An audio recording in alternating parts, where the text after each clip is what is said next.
ZYK 752, 1440 kHz. Rádio Azul, Americana, São Paulo. Emissora integrante da rede Bandeirantes de Rádio. Azul, a cor que você ouve. A partir de agora na Azul.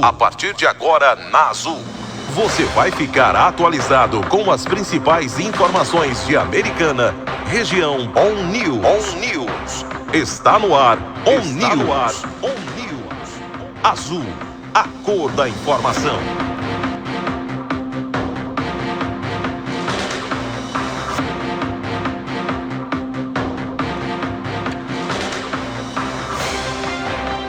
Horas 36 minutos, estamos chegando com o Jornal News, segunda edição desta sexta-feira, dia 24 de abril de 2020. A partir de agora, as informações de Americana e região. Promotoria entra com ação para exonerar 38 assessores da Câmara de Americana. Bolsonaro exonera Maurício Veleixo do cargo e, nesse momento, o ministro da Justiça, Sérgio Moro, também está se desligando do governo Bolsonaro. Ex-presidente da Câmara de Santa Bárbara do Oeste, Pinguim, é pré-candidato a prefeito em Santa Bárbara do Oeste. Secretaria de Planejamento de Americana está fazendo a doação de milhares de máscaras e também aventais para o Hospital Municipal aqui de Americana. As informações sobre o boletim da Vigilância Epidemiológica de Americana e região você confere dentro de instantes aqui no nosso On News. 11 e 38 minutos aqui no On News. Vamos à previsão do tempo para esta sexta-feira. Seu dia vai estar azul? Tempo e temperatura.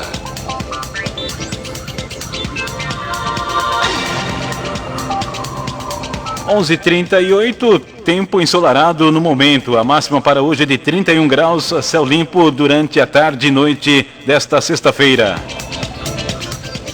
11h38 minutos no On News. On News Trânsito. Movimento tranquilo no sistema Anhanguera Bandeirantes para o motorista que segue sentido a capital paulista pela Anhanguera e também pela Bandeirantes. Não há pontos de lentidão ou morosidade. O mesmo ocorre no sentido contrário para o motorista que está na capital paulista, sentido ao interior pela Bandeirantes e Anhanguera também. Sinal verde para o motorista. Não há pontos de lentidão ou congestionamento. 11h40 minutos aqui no On News. A credibilidade tem cor. On News Azul. Agora 11h40 minutos no nosso On News. Nós estamos acompanhando também a coletiva do ministro Sérgio Moro, que nesse momento fala a respeito do seu desligamento do governo Bolsonaro. Nós estamos em contato através da rede Bandeirantes de Rádio. Vamos ouvir. Tenho que preservar, né, a minha biografia, mas acima de tudo eu tenho que preservar o compromisso, que foi o compromisso que eu assumi inicialmente com o próprio presidente, que nós seríamos aí firmes no combate à corrupção, crime organizado e criminalidade violenta. E um pressuposto necessário para isso, né, é que nós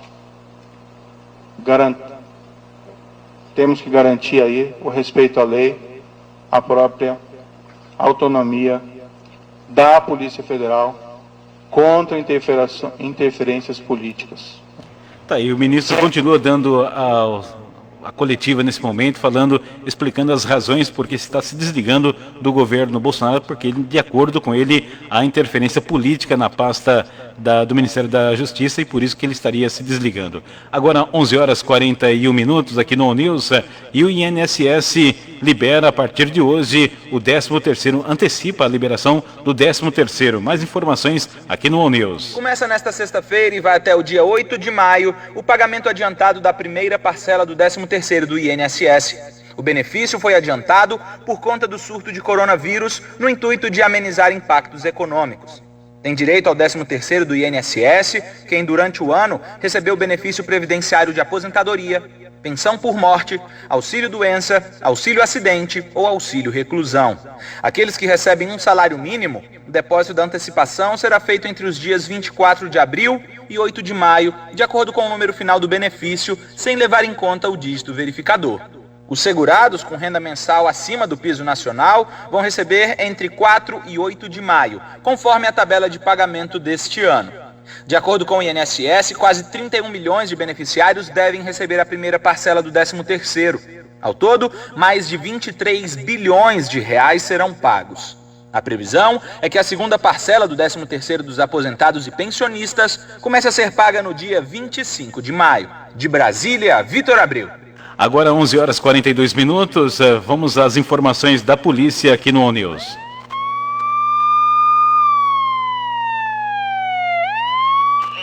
ONews Polícia.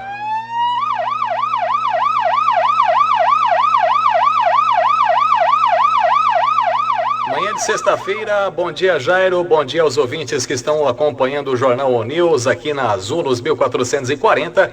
Estou chegando com as informações da polícia.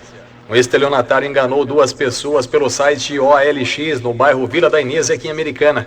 O indivíduo realizou um anúncio clonado de uma motocicleta no valor de R$ 6.200 e após receber uma oferta no anúncio falso, o mesmo entrou em contato com o verdadeiro anunciante, dizendo que compraria o veículo e mandaria um representante para avaliar a moto, que na verdade era a vítima que pagaria o valor, mas não tinha ideia do esquema. O vendedor e o comprador foram ao cartório, onde foi assinado o documento único de transferência. O comprador foi até o banco, transferiu o valor para 2 contas do estelionatário em agências do estado do Mato Grosso, pensando se tratar do verdadeiro dono do veículo. O comprador, após realizar o pagamento, foi até a casa do vendedor para retirar o veículo e acabou percebendo que havia caído em um golpe. O caso foi registrado na Central de Polícia Judiciária como estelionato e será investigado. Um homem foi detido por estupro de vulnerável aqui em Americana após a mãe de um adolescente de 12 anos descobrir o caso através de áudios no aplicativo WhatsApp. Segundo o boletim de ocorrência, a Polícia Militar foi acionada até um imóvel no Parque da Liberdade e no local os militares conversaram com a denunciante e a mãe da vítima. A mulher relatou ter recebido áudios via WhatsApp onde a menor relatava atos libidinosos entre ela e o autor de 27 anos que é cunhado da vítima. Nas mensagens era exposto que uma das práticas teria ocorrido nesse mesmo dia. A polícia conversou com os envolvidos e eles confirmaram o ato e foram conduzidos até a Central de Polícia Judiciária. A menor foi acompanhada pelo Conselho Tutelar e o acusado autuado em flagrante detido pelo crime de estupro de vulnerável, ficando preso à disposição da Justiça. A Ronda Ostensiva Municipal apreendeu drogas na Praça Oscar Ignácio de Souza, na cidade de Jardim Americana. No local foram encontradas 4 porções de cocaína e uma de maconha. Nenhum suspeito foi detido e a equipe da Romu apresentou a ocorrência na Central de Polícia Judiciária.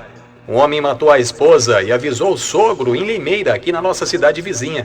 De acordo com a Polícia Militar, a vendedora Maria Elaine de Souza Araújo, de 32 anos, foi morta com um tiro na nuca.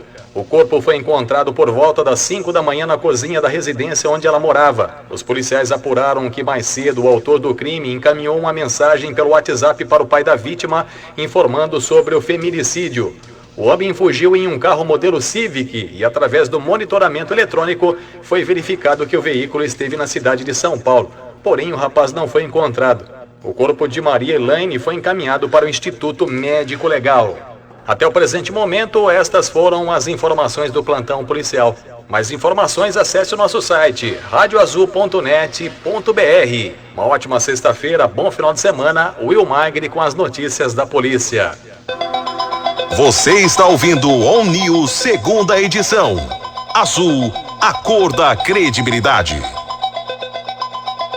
Água platina, com tudo combina. Combina com tudo o quê? Combina com a turma, combina com a amiga, combina comigo e você. Platina, pureza desde 1935. Água platina, com tudo combina.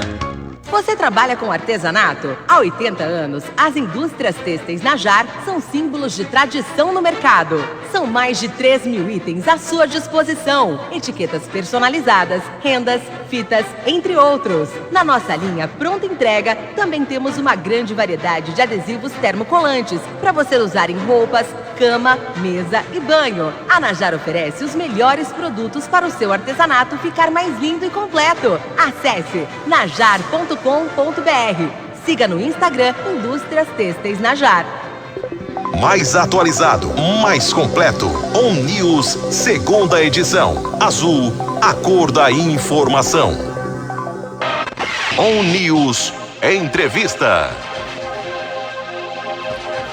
11h46 aqui no On News. A nossa entrevista de estúdio hoje é com o juiz de direito aqui de Americana, Dr. Wendel Lopes Barbosa, que já está aqui em nosso estúdio para falar conosco a respeito dessa questão da saúde e também na questão do atendimento nos hospitais da cidade. Dr. Wendel, prazer em recebê-lo aqui na Rádio Azul.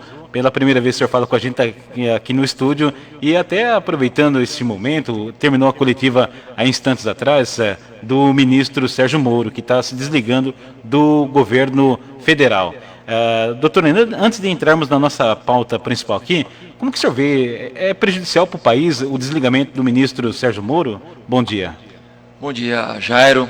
Agradeço à Rádio Azul pelo convite, é um prazer estar aqui. Cumprimento a todos os ouvintes. Uma satisfação enorme esse momento.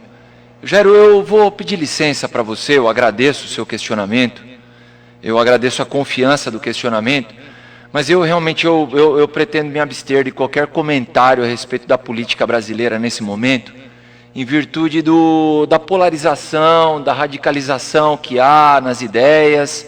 Eu me ponho a par disso quando me pronuncio de maneira pública, porque sou um juiz de direito, sou um magistrado, e então eu peço licença a você, me desculpo com os ouvintes, e realmente eu peço para não me pronunciar a esse teor. Eu estou aqui para tratar da questão da telemedicina, do seu regulamento jurídico, e naquilo que for pertinente a esse assunto, estou inteiramente à disposição para auxiliar na prestação desse serviço público. Mais uma vez, desculpa, e estou à disposição. Não, que é isso, hein? Imagina, doutor, falando a respeito da pandemia, do coronavírus, da telemedicina, no que isso pode beneficiar no atendimento aos pacientes, e qual que vai ser agora a observação da Justiça com relação até à telemedicina? É uma maneira de atender a população nesse momento de pandemia através da telemedicina? Como que o senhor analisa tudo isso? Olha, eu analiso com cautela, viu, Jairo? Eu tenho lido muito a respeito, eu tenho estudado bastante a normatização sobre essa questão da telemedicina, e eu realmente não tenho nenhuma dúvida em dizer que a cautela nesse momento é o critério de maior valor. A gente não sabe, eu comentava isso numa outra entrevista, a gente não sabe como a Justiça amanhã vai enfrentar os problemas que surgirão a partir dos atendimentos de telemedicina neste período. É evidente que a telemedicina está regulamentada, lei número 13.989, para quem quiser consultar, e portaria 467 do Ministério da Saúde. Portanto, são essas duas regras básicas para o estudo da telemedicina: a portaria 467 do Ministério da Saúde e a Lei Federal número 13.989, do dia 15 de abril passado. Essas duas normas, elas procuram regulamentar a telemedicina. Num afã de dar uma disciplina exaustiva sobre o assunto, alguns pontos ficaram no ar, e a gente não sabe como vai lidar com eles. Então, eu vou exemplificar. O médico, ele deve tomar do paciente o consentimento dele, paciente, de que a consulta se dará de maneira online, se dará, né, por uma telemedicina. O paciente, ele vai dar o consentimento dele, uma vez que ele está ali online com o médico para ser atendido. A pergunta que eu deixo no ar é a seguinte: em havendo algum problema nesse atendimento, essa é a pergunta que eu faço. Em havendo algum problema nesse atendimento, ou seja, decorrendo desse atendimento online, algum erro de diagnóstico, a pergunta que eu coloco como pensador do direito, como analista da lei, é: quem vai responder pelo erro no diagnóstico que aconteceu? O paciente, não é? Ele vai assumir o prejuízo pelo erro eventualmente acontecido durante o diagnóstico online, ou é o médico que vai ter que suportar uma indenização em virtude do erro médico cometido através desse exame online que, por óbvio, né, tem menos qualidade do que o exame físico feito presencialmente. Portanto, eu, apesar de comemorar, junto com toda a comunidade médica e jurídica, a edição da lei sobre telemedicina, eu sugiro, aconselho que toda a cautela possível seja implementada nesses atendimentos. E eu não estou sozinho, eu quero dizer isso, eu não estou sozinho nesse pensamento. Na semana passada, eu tive o imenso prazer de ser entrevistado junto com o médico Dr. Endrigo, que é diretor técnico da Associação Paulista de Medicina, portanto, um nome abalizado para tratar do tema, e ele, na entrevista que concedeu ao meu lado, ele deixou bastante clara essa ideia de que o médico deve ter toda a cautela. Na dúvida, o médico deve chamar o paciente para o seu atendimento presencial, onde ele terá totais condições de fazer o exame clínico do paciente e extrair conclusões que sejam boas para o paciente e também para o médico. Essa relação deve ser preservada. Enfim, eu comemoro a vinda da telemedicina por lei, porém, penso que essas consultas devam ser adotadas de uma maneira muito cautelosa, sobretudo na primeira consulta. Há uma dúvida aí sobre se a primeira consulta poderia ou não ser feita online, né? Então o médico desconhece o paciente, né? Nunca atendeu aquele paciente. A dúvida que está posta: ele pode fazer o atendimento daquele paciente numa primeira vez, né? Um primeiro olhar daquele paciente pode ser dado por meio do computador, da tela do computador? Pende uma dúvida aí sobre isso. Muitos conselhos regionais de medicina já estão se posicionando contrariamente a esse primeiro atendimento online, e só que há outras pessoas que sustentam que é permitido sim isso, tá? Em virtude exatamente dessa restrição que deva se dar nos hospitais e nas clínicas quanto à entrada de pessoas. É uma dúvida que está posta. Eu me posicionaria tranquilamente como um pensador do direito, como um estudioso do direito e da lei, a fim de a gente preservar o profissional de medicina e também o paciente. Eu penso que o primeiro atendimento ele não deveria ser feito de forma online. Até porque o paciente não conseguiria explicar exatamente os sintomas que está sentindo e também falar para o médico a respeito das dores, enfim. O primeiro, como o senhor falou mesmo, né, doutor? A questão de presencial, pelo menos na primeira consulta, para que o médico tenha uma ideia mais ou menos, uma avaliação do paciente que ele vai depois atender pela telemedicina. Até para criar essa confiabilidade, né, entre paciente e médico. E quando não houver essa possibilidade, só pela telemedicina, não sendo presencial, fica muito difícil também o paciente estar colocando tudo isso para o médico, até para explicar o que ele está sentindo, as dores, o que vem sentindo, e, enfim, tudo que ele não consegue falar de forma presencial, pela medicina, acaba sendo um pouco mais difícil, né? Mais ou menos essa é a visão das pessoas que já estão passando por esse processo, né? É tudo mais delicado, né? A medicina, um dos ramos da ciência dos mais delicados, né? Então, eu exemplificava na entrevista passada o caso de uma senhora que entrou para uma consulta diagnóstica, né, com dores na boca do estômago. O médico indicou a realização de exames. Essa senhora atravessou a rua e foi comer um lanche, né, porque o exame ia ser feito dali a algum tempo, e comendo o lanche morreu, né? Teve ali uma morte súbita, né? E pergunto, a justiça depois se debruçou sobre quem? Sobre o médico.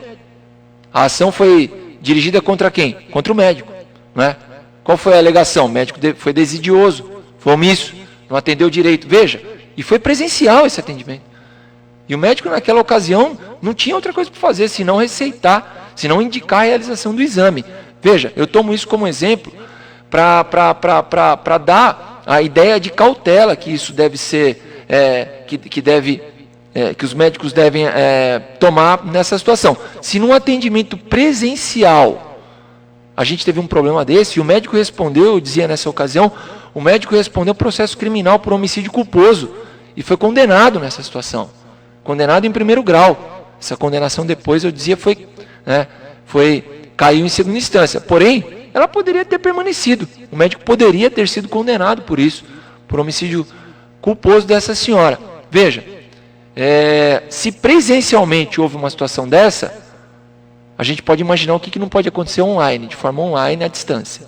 Doutor, e no caso dessas situações, cabe à família, ela recorre à justiça, condenando o plano de saúde, que às vezes acaba indicando a telemedicina, ou o próprio médico que atendeu ali pela telemedicina? Quem que é responsável aí, o plano de saúde ou o médico? Até por conta dessa pandemia, manter distância das pessoas, o uso de máscara, o governo tem ressaltado sempre para tomar os devidos cuidados, mas numa possibilidade de um erro médico, se responsabiliza no caso o médico ou o plano de saúde? E tem o problema do hospital ainda, né? Tem o problema do hospital ainda, tem o problema da clínica. Então, se o médico for vinculado ao hospital, à clínica e o plano de saúde e indicado por aquele plano de saúde, a responsabilidade entre os três aí, em tese, em princípio, será solidária. Não é? É evidente que os três serão colocados no polo passivo do processo, médico, hospital e plano de saúde, não é? E o juiz vai averiguar durante a tramitação do processo, realmente, a partir de quem partiu a conduta que derivou no prejuízo para o paciente. Não é? Em se constatando o erro médico, diz a jurisprudência brasileira, né? A jurisprudência dos tribunais superiores de Brasília, do Superior Tribunal de Justiça.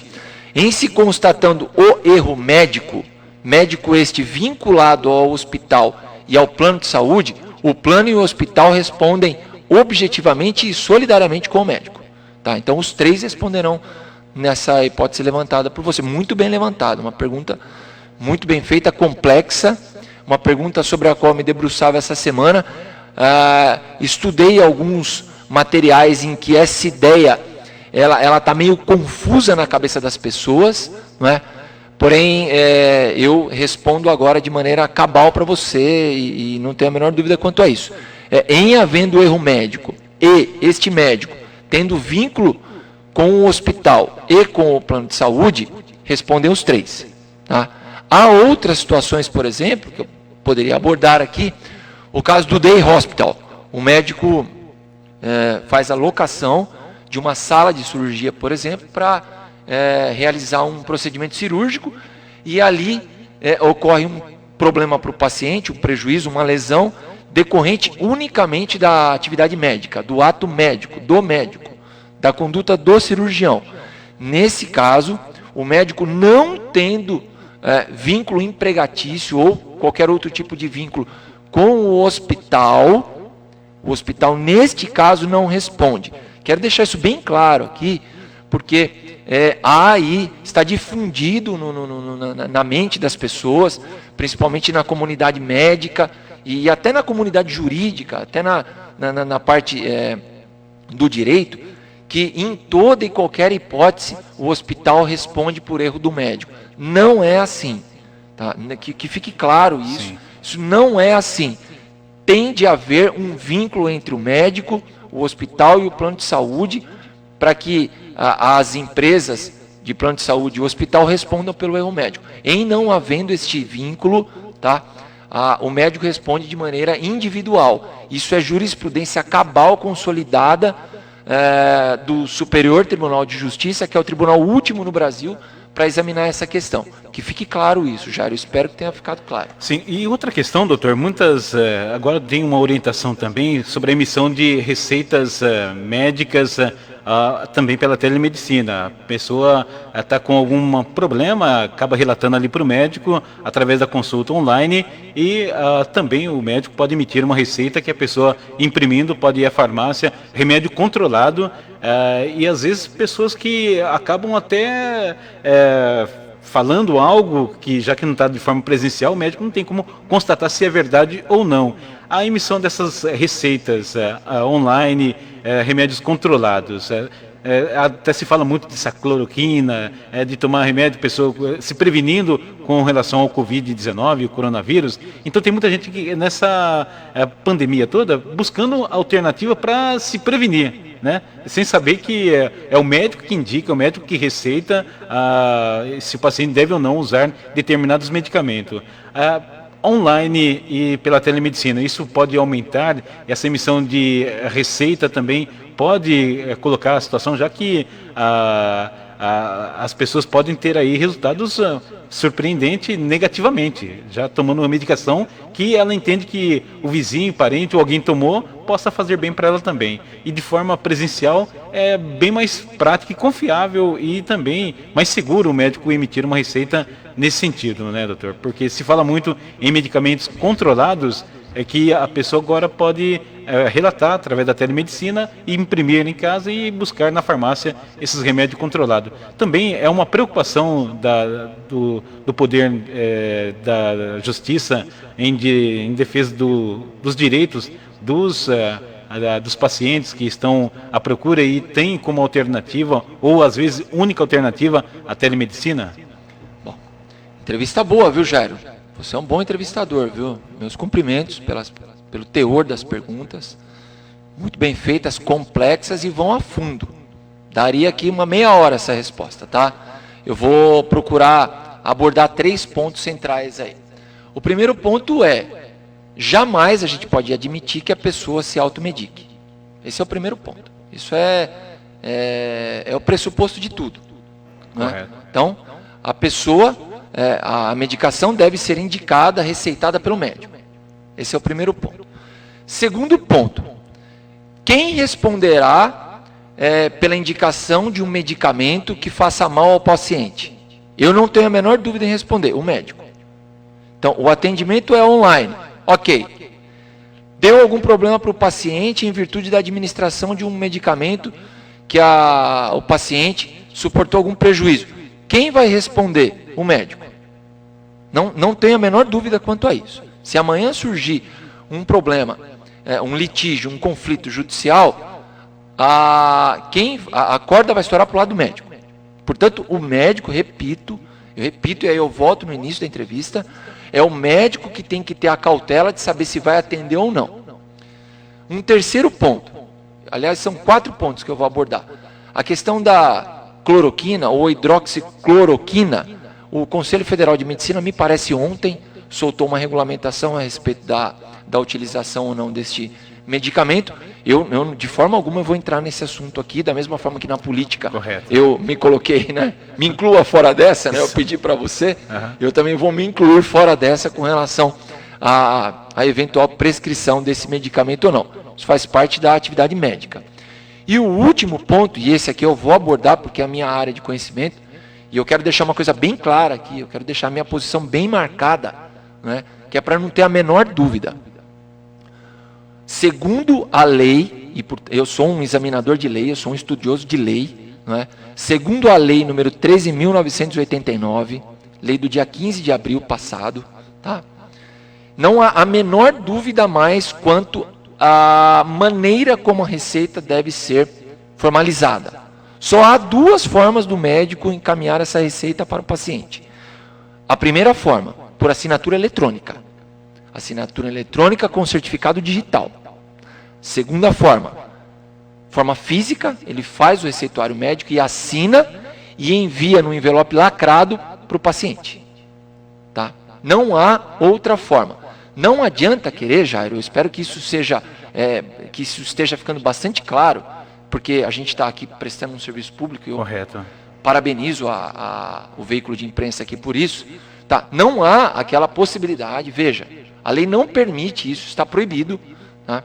Aquela possibilidade do médico imprimir a sua receita, assinar a receita, bater uma foto e encaminhar por e-mail ou WhatsApp para o paciente. Essa possibilidade não existe. Eu espero que isso esteja ficando bastante claro, eu espero que isso esteja já bastante claro para todos os doutores médicos que recebam aqui os meus cumprimentos, os farmacêuticos que recebam os meus cumprimentos. Aliás, eu cumprimento novamente a todos os profissionais de saúde do nosso país, né, pelo trabalho com altivez, com desenvoltura que estão realizando em favor do povo brasileiro, eu cumprimento a todos. No mesmo ato em que eu cumprimento, eu lanço esse aconselhamento jurídico, eu lanço essa ideia a partir da lei brasileira que foi aprovada agora no mês de abril. Tá? Não existe essa possibilidade do médico imprimir a receita e mandar por e-mail ou por WhatsApp para o paciente. Tá? Se eventualmente, veja, Jairo, eu quero deixar isso bem claro aqui. Se eventualmente algum Conselho Regional de Medicina, se eventualmente até o Conselho Federal de Medicina, e eu não acredito que isso vai acontecer, eu não acredito piamente que isso vai acontecer. Se eventualmente algum outro médico, se eventualmente alguma clínica, hospital, alguém disser o contrário do que eu estou dizendo aqui, eu respeito muito a opinião. Respeito a opinião e nós não vamos brigar por causa disso. Tá? Qual é a minha visão da lei número 13.989, que eu estudei muito. Tá? E já vi posições contrárias a essa que eu estou dizendo agora, de também grandes estudiosos do direito médico inclusive. A posição de alguns profissionais do direito é que esta forma que o médico imprime o receituário, assina e manda por e-mail ou por WhatsApp, que essa forma ainda existe. Eu me posiciono absolutamente contrário a isso. Por quê? Porque a mensagem de veto que o presidente da República mandou de um dos artigos da lei número 13.989 deixou isso claro. Então, o presidente da República, quando recebeu a lei de telemedicina com 7 artigos, ele fez 2 vetos. Vetou o parágrafo 1 do artigo 2º e vetou o artigo 6º. E eu vou falar do artigo 6º daqui a pouco. Quando vetou o parágrafo único do artigo 2º, disse o seguinte para o Congresso: vejam, só pode ter uma forma eletrônica de emissão de receita. Qual? Por meio da assinatura eletrônica por certificado digital. Portanto, o doutor médico que queira hoje, e aí todo mundo vai ter que se enquadrar nisso, todo mundo vai ter que chegar nessa nova era. Está aberta uma nova era. Está aberta a era dos trabalhos online, das videoconferências, está aberta a era do trabalho atendido à distância. O doutor médico vai ter necessariamente que fazer o seu certificado digital, para que possa desenvolver o seu trabalho com tranquilidade. Ora, não custa quase nada, basta que faça isso. Eu, de uma forma cabal, e agora eu encerro essa parte, eu desaconselho completamente a emissão dessa receita dessa forma que eu disse. Imprimindo o receituário, assinando e mandando por WhatsApp, por e-mail. São apenas 2 formas, repito e encerro. A primeira, assinatura eletrônica com certificado digital. Segunda, imprime o receituário, assina e manda na via original para o paciente na casa dele, por meio de envelope lacrado. Esse é o veto quanto ao parágrafo único do artigo 2º. Se você quiser, eu posso falar do artigo 6º já. Vamos aproveitar. Posso Opa, continuar? Vamos lá. Veja, é a segunda mensagem de veto do senhor presidente da República para o Congresso Nacional. O Congresso Nacional elaborou a lei de telemedicina e enviou para o presidente da República sancionar ou vetar, inteiramente ou parcialmente. Ele vetou 2 dispositivos dessa lei. O parágrafo único do artigo 2º, que eu já disse, que é o do receituário médico, permitido, portanto, só as 2 formas, assinatura eletrônica ou encaminhamento físico da receita, e vetou o artigo 6º. O artigo 6º, ele é algo que vai ser... isso vai gerar muita polêmica. Tá? Então, portanto, aquilo que eu vou dizer aqui está submetido ao escrutínio, à análise, né, de vários profissionais, e se houver alguma opinião em contrário, eu estou inteiramente à disposição para responder. Basta mandar uma mensagem para mim, a gente conversa, tal. Eu respeito todas as opiniões, mas eu tenho a minha. Opinião essa oriunda de estudo dedicado sobre isso nos últimos tempos, que eu só venho fazendo isso e fazendo o meu trabalho, e cuidando da família em casa como todo mundo está. Que quando esta crise tiver fim, veja, quando esta crise tiver fim, a atual lei de medicina não terá mais validade. Não terá mais? Não. E o Congresso Nacional, por meio de lei, é que terá que regulamentar a telemedicina novamente. Né? Pode até ser que o Congresso Nacional edite uma lei dizendo, olha, está valendo a lei número 13.989. Ok, é lei da mesma forma. O que eu quero deixar claro aqui é o seguinte: apenas a lei é que terá o condão de regulamentar a telemedicina, não outro instrumento normativo. Exemplo, o Conselho Federal de Medicina pode pretender regulamentar isto, a telemedicina, após o fim da crise da pandemia do coronavírus. Tá? Segundo o meu entendimento, Jairo, quero deixar posto aqui de uma maneira muito simples e modesta o meu posicionamento, mas é o meu posicionamento. Tá? Eu quero deixar a marca da minha ideia aqui. Qual? O Conselho Federal de Medicina não terá legitimidade e autoridade para disciplinar a telemedicina no fim da pandemia. Só um órgão nacional terá essa legitimidade. Qual? O Congresso Nacional, por meio de lei, que será encaminhada ao Presidente da República para sanção ou veto novamente. Portanto, o único instrumento normativo capaz de regular a telemedicina é a lei. E de onde eu extraio essa conclusão? Da mensagem de veto que o senhor Presidente da República enviou ao Congresso quando vetou o artigo 6º da Lei nº 13.989. Essa mensagem de veto vai ser objeto de exame do Congresso Nacional. O Congresso Nacional pode derrubar esse veto. O Congresso Nacional tem lá o prazo dele para derrubar esse veto.